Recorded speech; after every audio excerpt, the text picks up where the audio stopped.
তো হ্যালো বন্ধুরা, আজকে একটা লং ভিডিও নিয়ে এসেছি তোমাদের কাছে। এখানে একটা ছেলে কমেন্ট করেছে কিউএনএ ভিডিও তোমাদের শুরু করতে চলেছে, বলছে হাতে পায়ে গাম দেখ, কাগজের টুকরো রাখবে, হাতে পায়ের গামের সমস্যা চলে যাবে।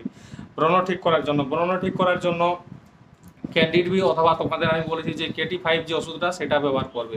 ঠিক আছে, কোন একাডেমিতে গেলে ভালো হবে? কোনো একাডেমি ভালো না, শুধু টাকা নিয়ে এরা ব্যবসা করে। সব থেকে ভালো অঙ্ক আর রিজনিংয়ের জন্য কোচিং একটা টিউশন নাও মাধ্যমিক লেভেলের টিচারের কাছে, সব থেকে বেটার এটাই। ঠিক আছে, নতুন ফর্ম কবে আসবে? নতুন ফর্ম এটা যতক্ষণ না কমপ্লিট হচ্ছে তার আগে নতুন ফর্ম আসবে না। SSCGডির রেজাল্ট আমাদের সময় 6 মাস পর রেজাল্ট দিয়েছিল। যতই মিশনে থাক আগের সময় বা এখনের সময়, ওরা পুরো অল ইন্ডিয়ার একসাথে রেজাল্ট দিবে। আমাদের পশ্চিমবঙ্গের একবারে দিবে না, বা ঝাড়খণ্ডের আলাদা দিবে না, বা বিহারের আলাদা দিবে না, সবার মিলে একসাথে দিবে। আর সেটা দিল্লি থেকে তোমার ফাইনাল হয়ে বেরোয়। ঠিক আছে, একদিনে সবার হয়, আলাদা আলাদা ডিগ্রি হয় না, তাই সময় লাগবে।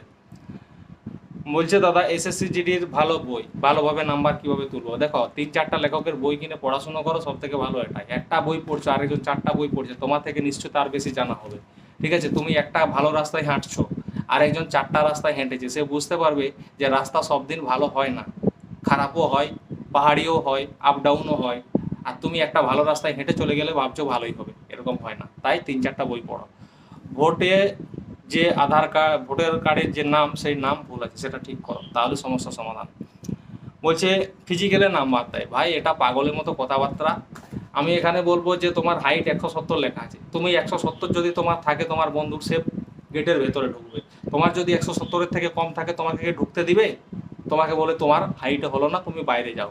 তারপরে দেখা গেল সেইখানে গিয়ে দুটো বন্ধুর মধ্যে একজনের চেস্ট মাপছে 80, একজনের মাপছে 79।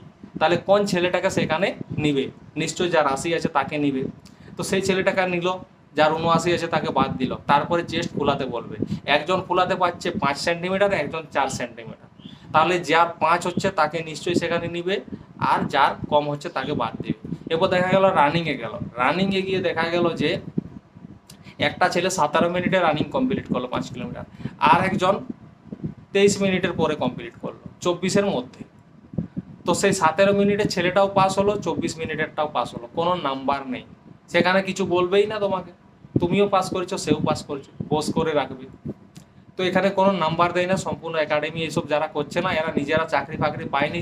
প্রথম কথা হচ্ছে এরা জীবনে কোনোদিন রানিংই করে না, মানে ভেতরে ঢুকে করে, বাইরে থেকে শুধু দেখে শুনে লোকের কথা শুনে তোমাদের জ্ঞান মারে।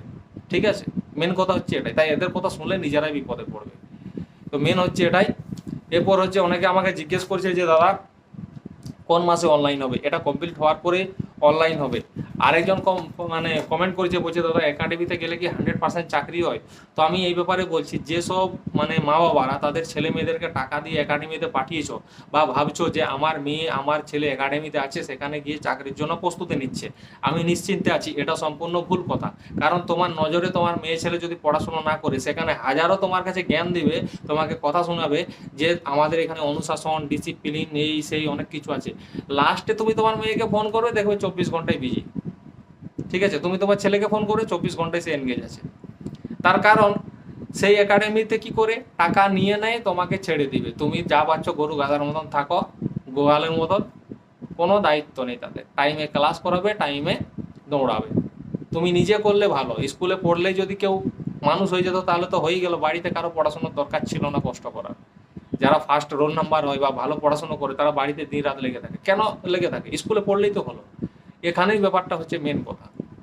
কোথাও গেলে কিছু হয় না, শুধু হয় নিজের উপর। নিজে যতক্ষণ না মানসিকতা বদলাচ্ছ, কষ্ট করছো, কোনোদিন কিছু হবে না। তাই মা বাবাদেরকে বলবো, যারা তাদের ছেলে মেয়েদেরকে পাঠিয়েছে, তোমাদের কাছে অনুরোধ যে ওদেরকে বাড়ি নিয়ে আসো, কতটুকু শিখেছে তার পরীক্ষা নাও, দেখতে পাবে তখনই যে তোমার টাকাটা সঠিক জায়গায় ব্যবহার করেছো না ভুল জায়গায় ব্যবহার করেছো। তো আশা করি কথাটা বুঝতে পেরেছো। চ্যানেলটা সাবস্ক্রাইব করে লাইক কমেন্ট করো।